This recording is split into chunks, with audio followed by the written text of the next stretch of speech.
Il y a une sensation étrange, persistante, presque universelle, qui traverse notre époque comme un courant souterrain, une sensation difficile à formuler clairement, mais que beaucoup ressentent sans toujours oser la reconnaître. Celle que quelque chose, dans le monde tel qu'il fonctionne aujourd'hui, ne tourne pas rond, comme si une force invisible, silencieuse mais constante, continuait d'orienter nos trajectoires collectives et individuelles sans jamais se montrer ouvertement. Ce n'est pas une peur franche, ni une croyance précise, ni même une théorie clairement définie.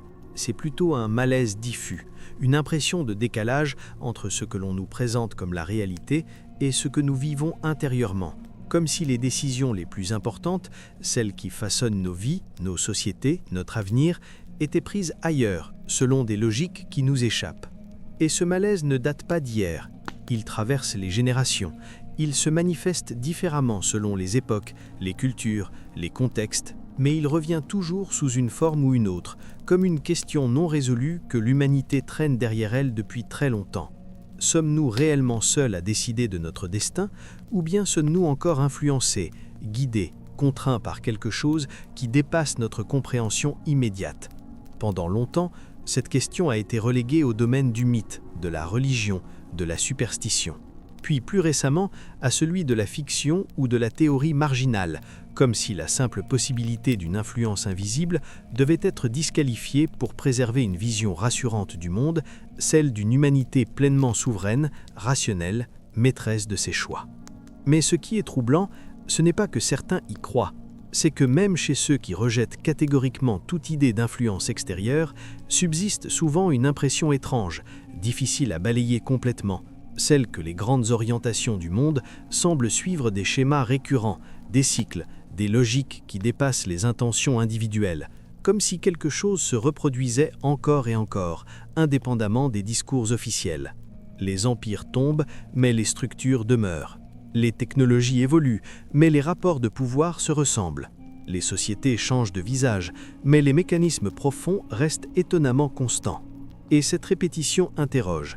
Car si tout n'était que le fruit du hasard, de l'évolution naturelle, de la somme des décisions humaines, pourquoi observe-t-on toujours les mêmes déséquilibres, les mêmes concentrations de pouvoir, les mêmes formes de contrôle, même lorsque les contextes semblent radicalement différents?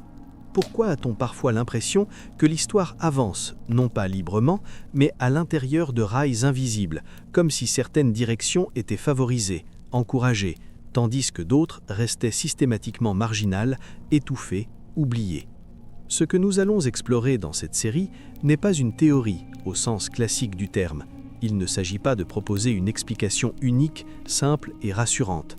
Il s'agit d'observer, de mettre bout à bout des indices, des faits, des récurrences, des incohérences, et surtout de se poser une question que beaucoup évitent, non pas parce qu'elle serait absurde, mais parce qu'elle est dérangeante.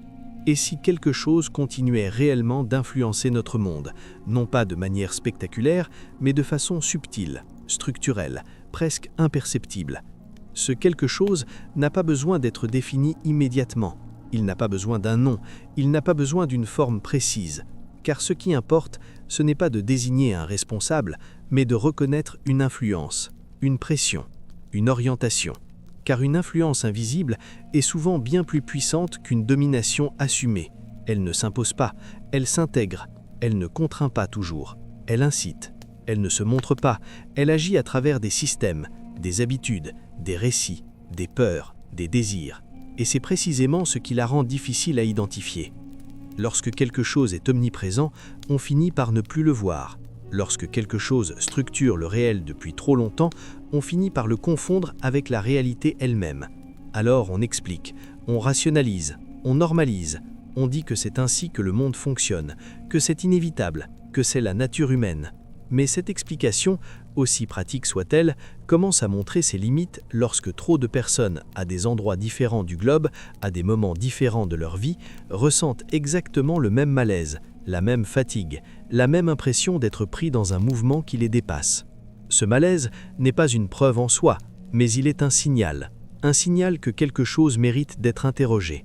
Et ce que nous allons faire ici, ce n'est pas affirmer, ni convaincre, ni imposer une vision, mais la ralentir, observer, relier des éléments que l'on a trop souvent séparés et voir ce qui émerge lorsque l'on accepte de regarder sans filtre idéologique. Si tu veux découvrir d'autres récits troublants, pense à t'abonner. Et toi qui m'écoutes dans l'obscurité, laisse une trace de ton passage, partage ton coin du monde et l'heure à laquelle nos chemins se croisent. Ce qui rend cette enquête particulièrement délicate, c'est qu'elle se situe à la frontière entre l'histoire, la psychologie collective, la structure des sociétés et quelque chose de plus insaisissable, quelque chose qui ne se laisse pas facilement enfermer dans des catégories modernes, car l'influence dont il est question ici n'est pas nécessairement consciente, ni centralisée, ni même intentionnelle au sens humain du terme. Il est tout à fait possible que ce qui influence encore notre monde ne soit pas une entité au sens classique, mais une logique ancienne, un héritage, une structure mise en place il y a très longtemps qui continue de produire ses effets bien après la disparition de ses créateurs. Un peu comme une machine laissée en marche, un programme qui continue de s'exécuter, un système qui s'auto-entretient. Et c'est précisément cette possibilité qui est la plus dérangeante, car elle remet en cause l'idée confortable selon laquelle il suffirait d'identifier un responsable pour reprendre le contrôle. Si l'influence est systémique, diffuse et intégrée, alors la question n'est plus seulement qui, mais comment. Comment cela agit-il? À travers quoi? Pourquoi persiste-t-il? Et surtout, pourquoi avons-nous tant de mal à en parler sans tomber dans l'excès ou le déni? Lorsque l'on prend le temps d'observer l'histoire humaine, non pas comme une succession de dates, de règnes, de guerres et de traités, mais comme un mouvement de fond, une dynamique globale qui traverse les siècles, un constat s'impose lentement, presque malgré nous. Certaines structures, certains rapports de pouvoir, certaines logiques d'organisation reviennent avec une régularité si frappante qu'il devient difficile de les attribuer uniquement au hasard ou à la simple répétition des erreurs humaines. Les civilisations naissent, prospèrent, se complexifient, puis déclinent, et à chaque fois on retrouve les mêmes étapes, les mêmes déséquilibres, les mêmes concentrations de pouvoir, comme si un modèle invisible guidait leur évolution, indépendamment des cultures, des technologies ou des idéologies affichées. Au début, tout semble prometteur. Une organisation nouvelle, une vision différente, des valeurs proclamées comme supérieures à celles du passé.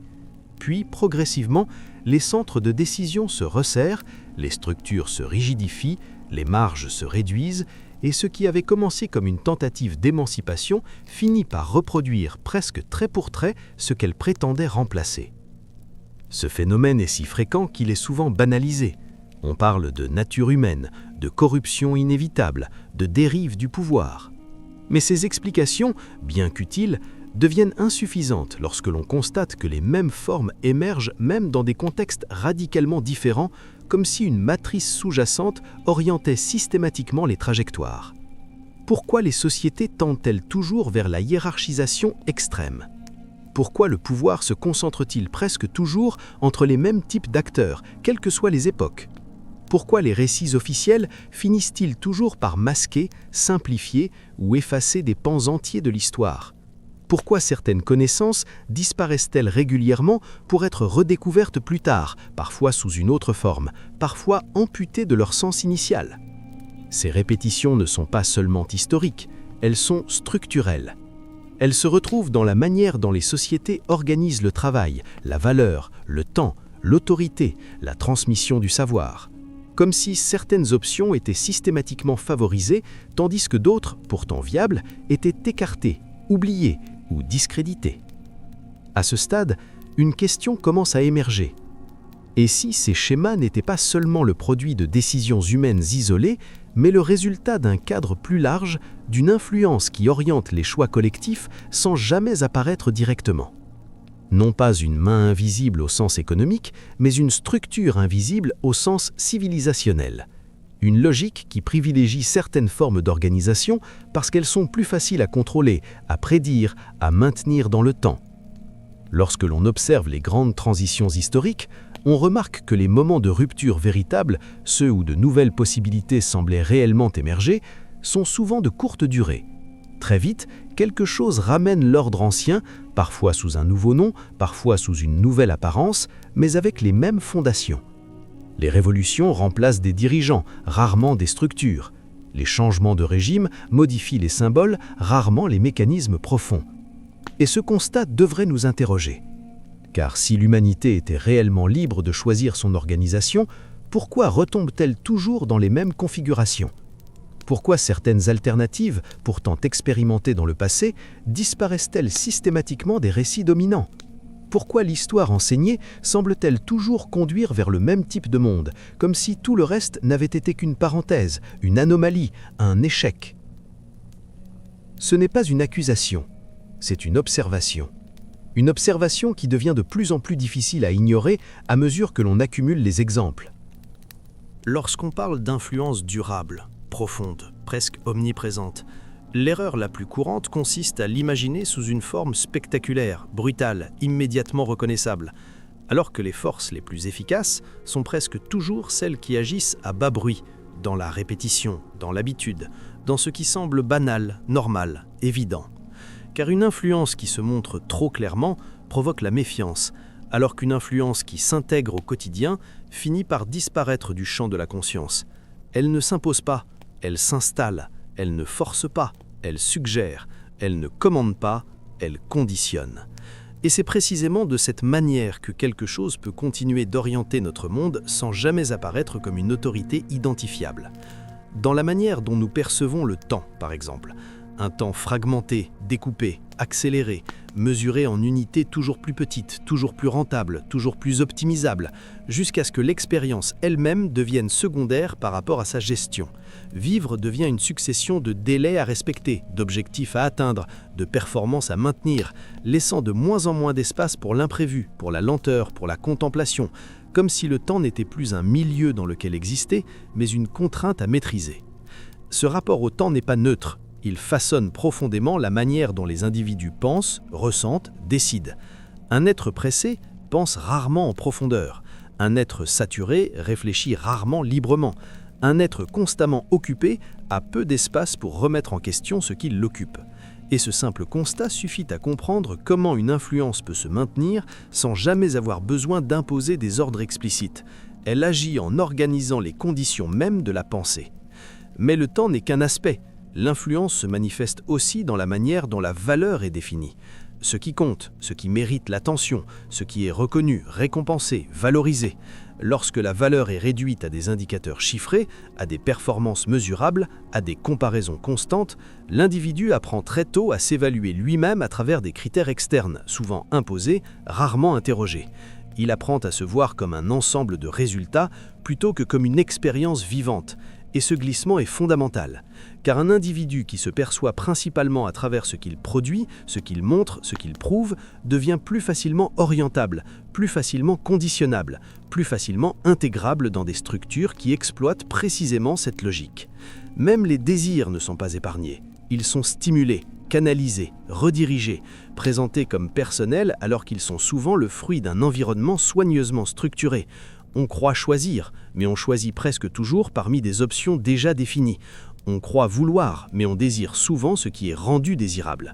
Et ce mécanisme, parce qu'il est partagé par la majorité, cesse rapidement d'être perçu comme une influence. Il devient la normalité. La manière dont les individus interagissent entre eux est elle aussi profondément marquée par cette logique invisible. La comparaison permanente, la mise en compétition, la peur de l'exclusion, le besoin de reconnaissance. Tous ces ressorts psychologiques, lorsqu'ils sont activés de manière continue, orientent les comportements sans qu'il soit nécessaire d'imposer une contrainte directe. On s'auto-ajuste, on s'auto-corrige, on s'auto-surveille. Et ce faisant, l'influence se diffuse dans le tissu social lui-même. Chacun devient, sans le vouloir, un relais du système qui l'oriente. Ce qui est particulièrement troublant, c'est que ces mécanismes ne sont pas perçus comme oppressifs tant qu'ils sont partagés. Ce qui est vécu collectivement est rarement questionné individuellement. Et lorsque quelqu'un commence à ressentir un malaise face à cette organisation invisible, il a souvent du mal à l'exprimer, car les mots lui manquent, et parce que remettre en question ce qui est partagé revient souvent à se placer en marge.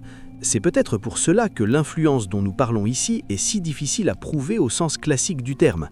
Elle ne se manifeste pas par un document secret ou une révélation spectaculaire.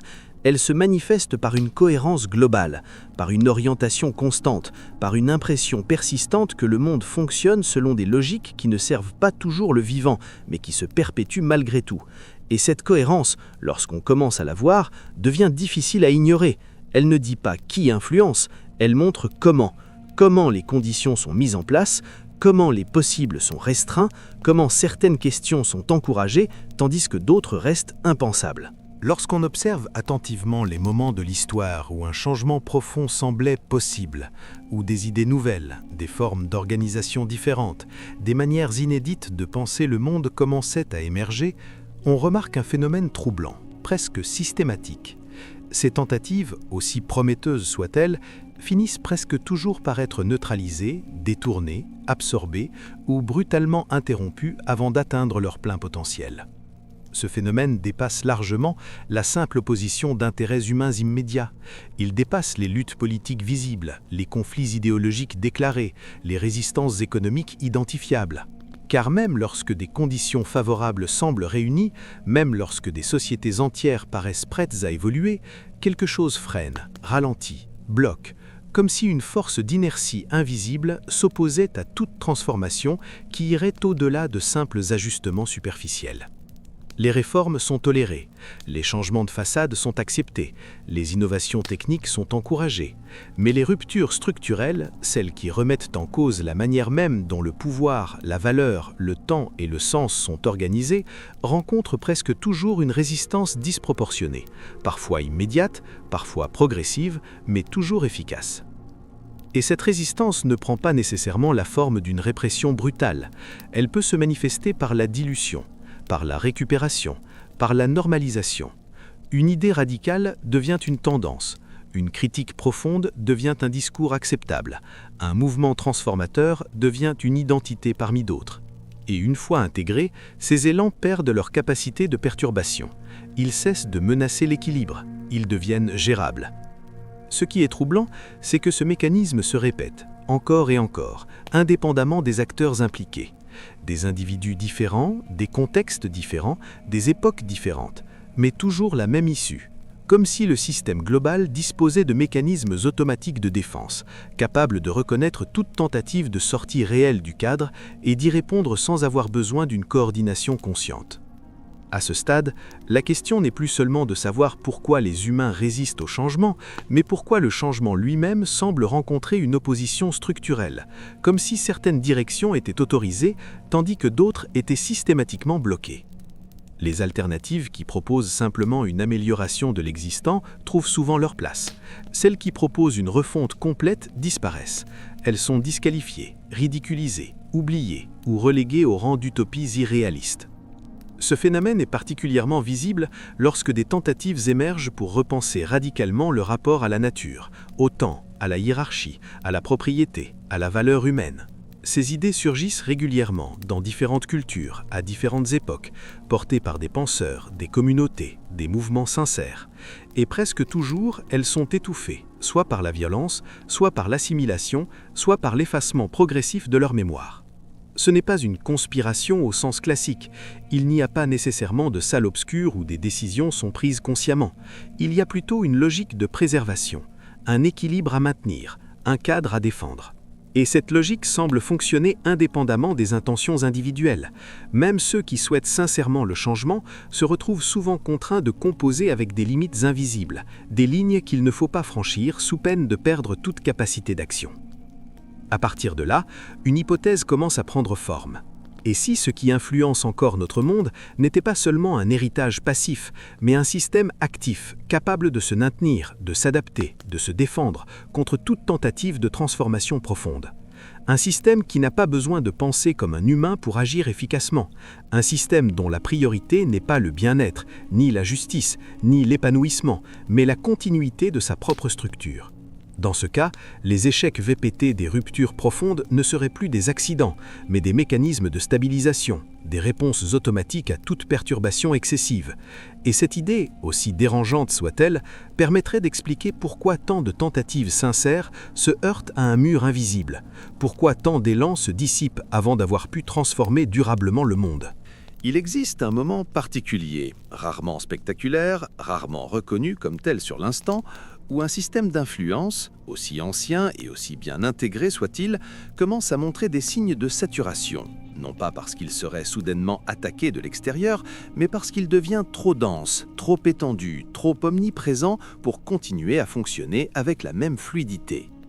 Ce moment ne se manifeste pas par un effondrement brutal, il se manifeste par des contradictions, par des tensions, par une accumulation de dysfonctionnements qui, pris isolément, peuvent sembler anecdotiques, mais qui, mis bout à bout, dessinent une fatigue structurelle profonde. Lorsque l'influence cherche à tout organiser, à tout prévoir, à tout encadrer, elle finit inévitablement par produire l'effet inverse de celui qu'elle recherche. Au lieu de la stabilité, elle génère de l'instabilité. Au lieu de la cohérence, elle crée de la dissonance. Au lieu de l'adhésion, elle suscite une lassitude diffuse. Et cette lassitude n'est pas seulement psychologique, elle est existentielle. Elle se manifeste par un sentiment partagé que le monde est devenu trop complexe pour être réellement compris, trop rapide pour être vécu, trop saturé pour être habité intérieurement. Les individus sont exposés à une quantité d'informations sans précédent, mais comprennent de moins en moins ce qui compte réellement. Ils disposent d'outils puissants, mais ont le sentiment d'avoir perdu prise sur le sens de leur propre existence. Ils sont connectés en permanence, mais se sentent profondément isolés.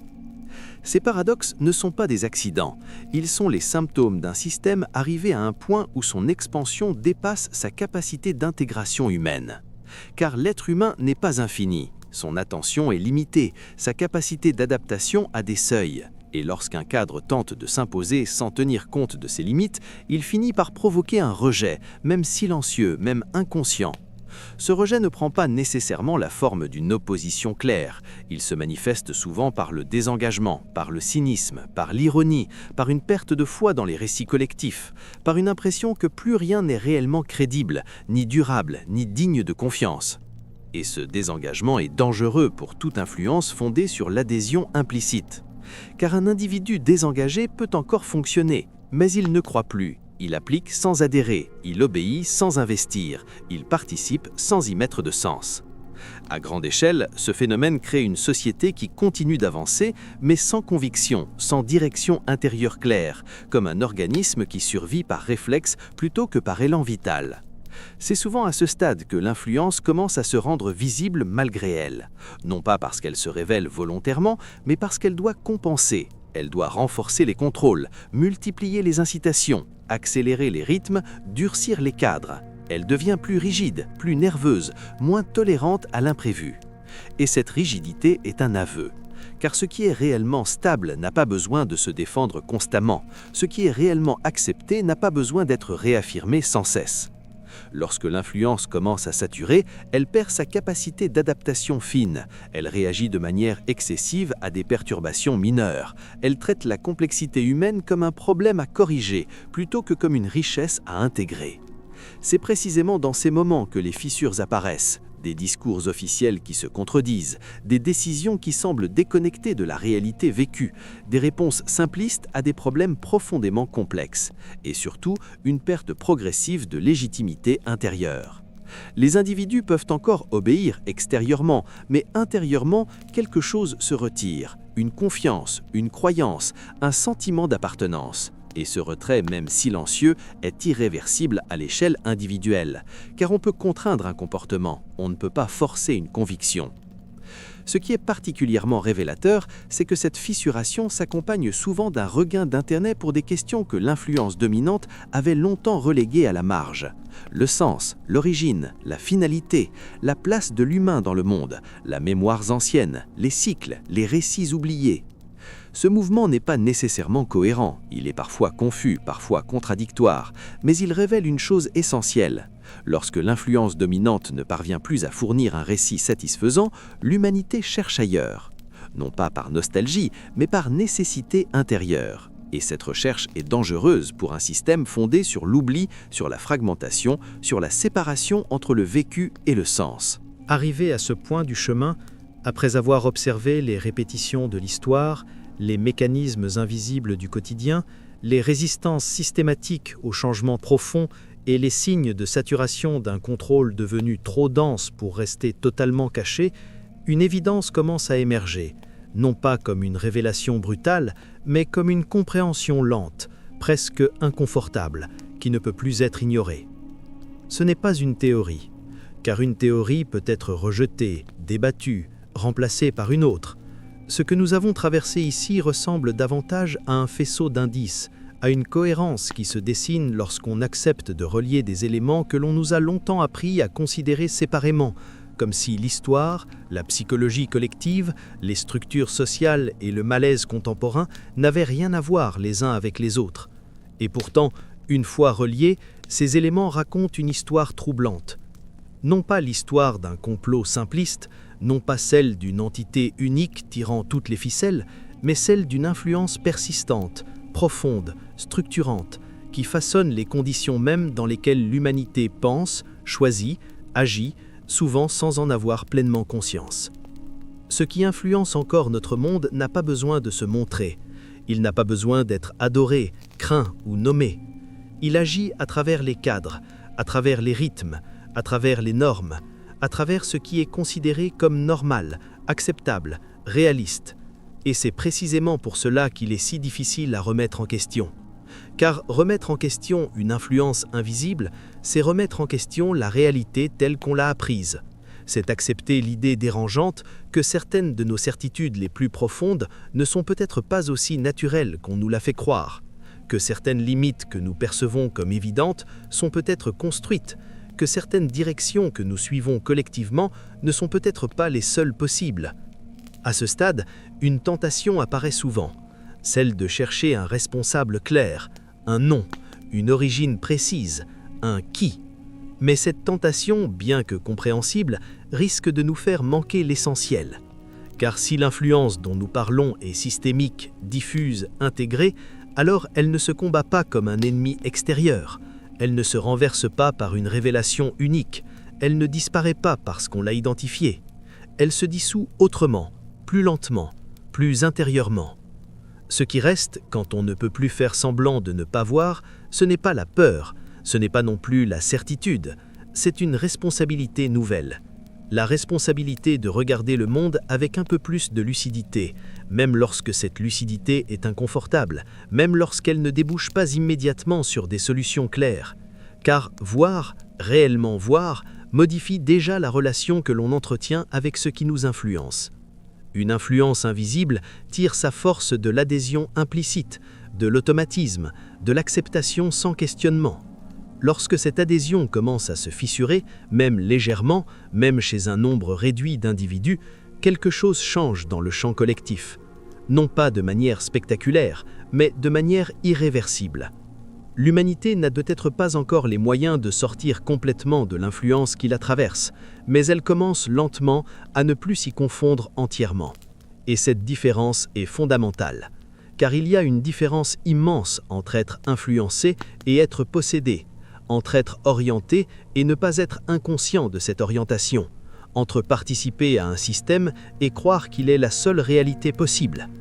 Ce qui reste, lorsque l'on ne peut plus faire semblant de ne pas voir, c'est souvent un silence intérieur nouveau, un silence dans lequel les récits dominants perdent un peu de leur pouvoir hypnotique, un silence où certaines injonctions cessent de résonner avec la même force, un silence où des questions plus profondes peuvent enfin émerger, non pas des questions sur ce qu'il faut croire, mais des questions sur ce qu'il faut vivre, sur ce qui mérite réellement notre temps, notre attention, notre énergie, sur la manière dont nous participons, parfois malgré nous, à des logiques qui ne nous ressemblent plus.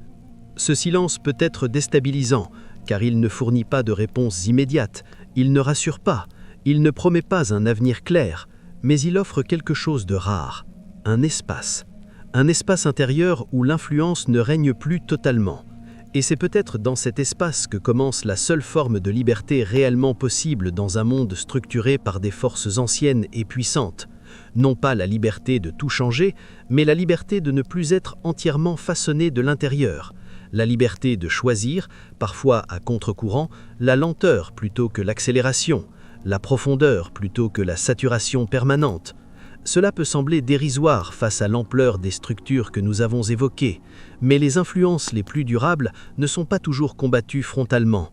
Elle s'érode lorsque les individus cessent de leur fournir ce qu'elles exigent le plus, une attention automatique, une adhésion intérieure, une croyance implicite. Peut-être que ce qui influence encore notre monde continuera d'agir longtemps, peut-être même qu'il survivra à cette prise de conscience. Mais une chose est certaine, il ne pourra jamais agir de la même manière sur une humanité qui commence à voir. Et voir, même sans savoir exactement quoi faire ensuite, est déjà un changement profond. Car une fois qu'un regard s'est déplacé, il ne revient jamais exactement à sa place d'origine. Et c'est peut-être cela la véritable preuve. Non pas un document, non pas une révélation, mais cette transformation silencieuse qui se produit lorsque l'on cesse d'expliquer le malaise par des mots rassurants et que l'on accepte d'écouter sa signification profonde.